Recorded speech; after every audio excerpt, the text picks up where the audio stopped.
Ladies and gentlemen, the Prime Minister of the Commonwealth of Australia, Mr. J.B. Chifley. Fellow citizens, the war is over. The Japanese government has accepted the terms of surrender imposed by the Allied nations, and hostilities will now cease. The reply by the Japanese government to the note sent by Britain, the United Nations, the USSR and China has been received and accepted by the Allied nations. Australia's part comparatively, in terms of fighting forces and supplies, ranks high, and the Australian people may be justly proud of everything they have done. I am sure that you would like me to convey to the commanders of the fighting forces the warmest thanks for their skill, efficiency and great devotion. Especially do I mention General Douglas MacArthur, with whom we had so much in common and with whom we shared the dangers when Australia was threatened with invasion. In your name, I offer to the leaders of the United Nations our congratulations and thanks. We join with the United States in a common regret that their inspiring leader, the late Mr. Roosevelt, did not live to see this day.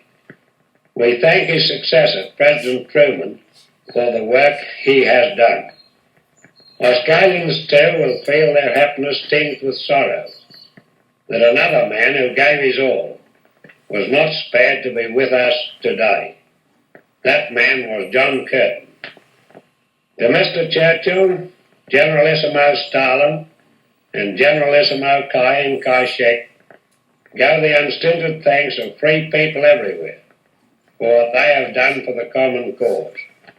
Especially do we honour Mr. Churchill, with whom in the dark days, to use his own words, we had the honour to stand alone against aggression. The speech you just heard was the Declaration of Peace by newly elected Prime Minister Joseph Benedict Benjamin Chifley, also known as Ben. He saw Australia out of the Second World War and committed to both economically and culturally recovering the nation. This episode of On a Southern Beach looks at the Chifley administration, its contribution to an American anti-spy operation, and how a simple train driver from Bathurst took Australia into an anti-communist hysteria that was to last well into the 1960s. With all of this, it became clear why so many prominent and not so prominent individuals began to believe that the Sumerton man may have been a European spy. This episode also takes us on a tiny bit of a backstory into Australian politics and the forces at work in a very vulnerable time. Ben Chifley was born in Bathurst, New South Wales on 22nd of September 1885. He was the first of three sons born to Patrick and Mary Ann Chifley, the latter of whom hailed from County Fernheim, in what is now contemporary Northern Ireland. He attended the Limekilns Public School after being sent to live with his grandfather, Patrick Chifley I, and after his grandfather's death, he attended a patrician brothers' school for several years, reading everything he could get his hands on and supplementing his education with night classes at the local Mechanics Institute. He eventually went on to become a train driver in Bathurst and married his wife Elizabeth in 1915. Chifley was initially elected in 1928 for the Australian Labor Party in the seat of Port Macquarie, lost his seat, and then was re-elected in 1940. At the time he won his seat in 1940, Chifley was hospitalised. According to the National Archives, Chifley was successful in turning a wartime economy into a peacetime economy. He undertook a number of social welfare initiatives, such as fairer pensions, unemployment and sickness benefits, and the construction of new universities and technical colleges. He also oversaw the building of over 200,000 new homes between then and the time he left office. And it was Chifley who penned the now famous Light on the Hill speech, a rallying call for Labour and its supporters nationwide. However, despite Chifley's radical reforms, he remained adamant that despite the Labour Party's policies at the time aligning themselves with democratic socialism, the party itself would be a bulwark against communism.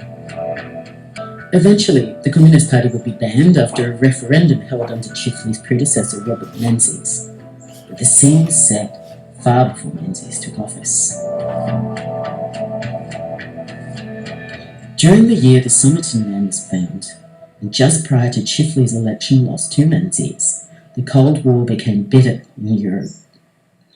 After the signing of the ANZUS Treaty, and at the end of World War II, which pledged unwavering support for military and anti-espionage efforts between the Australian, New Zealand and American governments, Australia's involvement in Operation Venona, the anti-Soviet decryption operation, became a priority.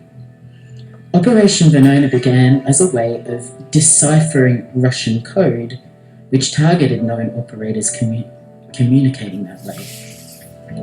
It is perhaps most famous for intercepting the communications of Julius and Upper Rosenberg, who had later gone to be executed. Australia's involvement in Venona led to the formation of the Australian Securities and Intelligence Organisation, or ASIO.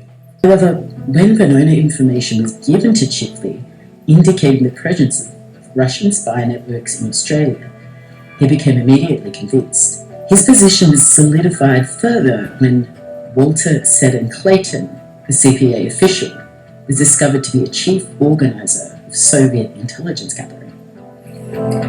Before the establishment of ASIO, Australia had been relatively sheltered from the Cold War in Europe, focusing primarily on the spread of communism in Asia, particularly China and Korea.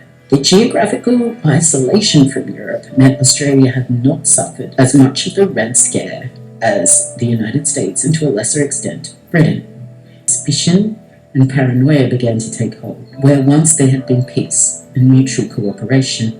Members of the public had been encouraged to surveil each other for the first time, and despite a crackdown on militant trade unions, social movements were heavily scrutinised.